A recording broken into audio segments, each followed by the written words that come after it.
All right. So it's a bit difficult for me to check my own sound, so please object if there's anything wrong. All right, I'm getting thumbs up. That's very good. So hello, good evening, afternoon, everyone. So some of you might have seen me sneaking around the room pretending to know about AV equipment. My name is Camilla. I'm a PhD student. I'm working with Madeline and her team here in Copenhagen at the State Serum Institute. And I'm affiliated with the PREDICT Center for Molecular Prediction of Inflammatory Bowel Disease at Aalborg University. So I'm working with Madeline and her team to hopefully elucidate some really interesting metabolic signatures for this inflammatory bowel disease. I will give you a brief introduction to another option for working with your large complex data sets. Let me just see if I remember. Yeah, brilliant. Right. So some of you may already have heard about Cytoscape. Yeah, sorry. Right. Some of you may already have heard about Cytoscape. So it's for visualizing, but also for integration of your big complex data sets. Another example of this, like we've seen previously.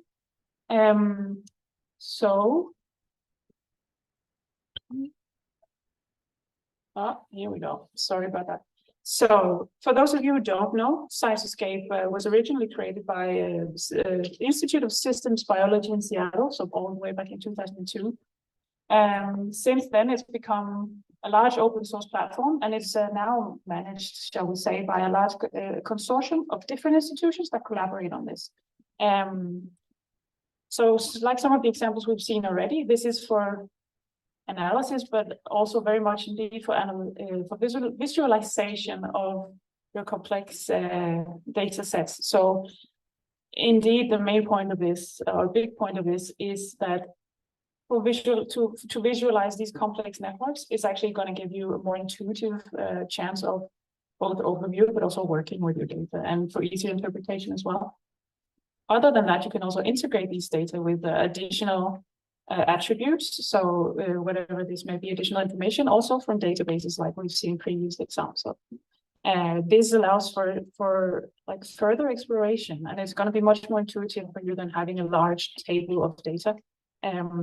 Not exactly very visual for you to move around in. So when you do these molecular networks, you actually have a chance to zoom in on anything that is visually interesting to you. Connections that you didn't think you would find in this. So what I've linked to, and you will all get access to the slides if you don't already have, is an article here about Cytoscape for a bit more background information for anyone interested.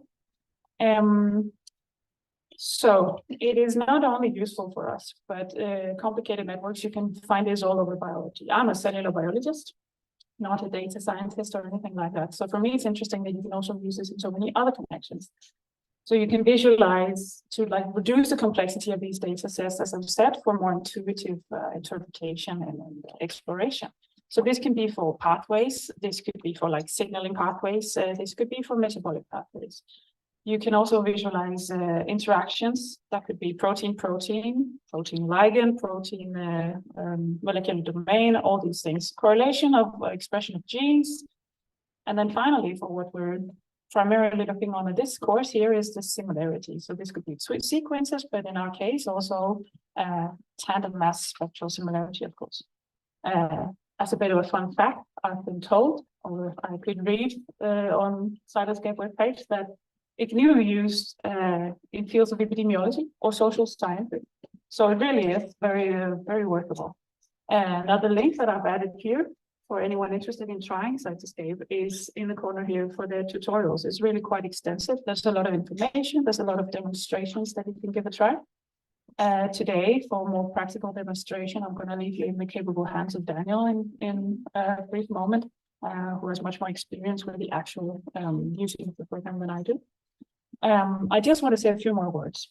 Basically that you get these large complex network, you can edit it a lot for your own preferences. You can color nodes, so that I forgot to say here that you can color the nodes, you can get it to show you weighted edges. So if you want the edges to show that the nodes interact or don't, depending on what type of data you have with you, and are interested in seeing. So you can really manipulate this very much to your own liking.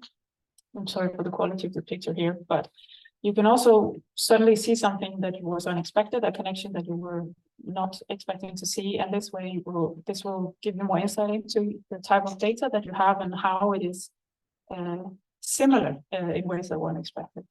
A lot of layouts for you to play with, and when it comes to that exactly, I can say that Cytoscape is divided into what they call Cytoscape Core. So this has a lot of basic features for integration of this data, like I said, analysis, and then visualization.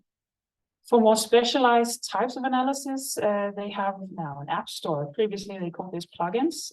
This is like for additional types of layout, specialized analysis, another file format that you want to use that someone else has also had to use before.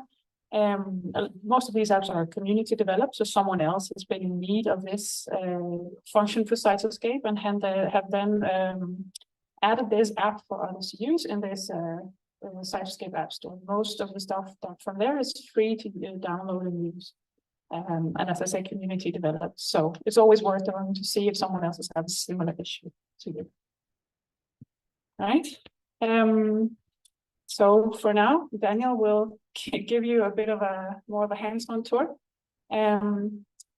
If there's any questions for me, otherwise I will hand it over to Daniel.